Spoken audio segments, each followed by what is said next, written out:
Cette histoire commence avec un garçon innocent nommé André qui venait tout juste d'avoir 18 ans. Sa vie était calme et inaperçue. Il n'avait jamais été dans une relation, non pas parce qu'il ne pouvait pas, mais parce que son cœur appartenait déjà à quelqu'un. Son nom était Ramona.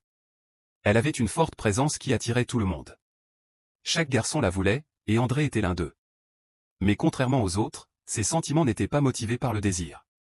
Ils étaient sincères. Dans le présent, la vie d'André a complètement changé. Il est maintenant célèbre. Les gens le reconnaissent et l'écoutent. Mais malgré tout cela, il y a un vide à l'intérieur de lui.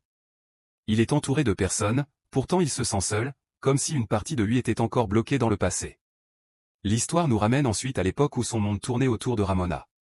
Il l'observait discrètement, l'admirant de loin. Un jour, son ami Smiley l'encourage à aller lui parler. Nerveux mais déterminé, André s'approche de Ramona. Il ne cherche pas à l'impressionner d'une manière classique. À la place, il fait une danse maladroite, quelque chose dont la plupart des gens se moqueraient, mais c'est honnête.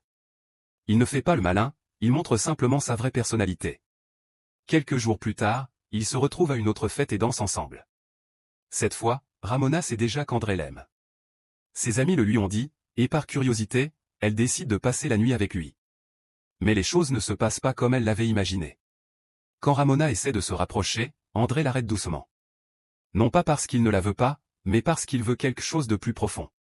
Il veut la comprendre et la connaître au-delà des apparences. Pour lui, l'amour n'est pas rapide ou physique.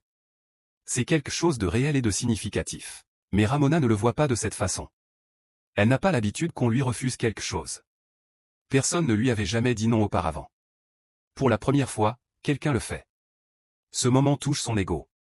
Pour elle, cela ressemble à une humiliation. Au lieu de le comprendre, elle devient en colère.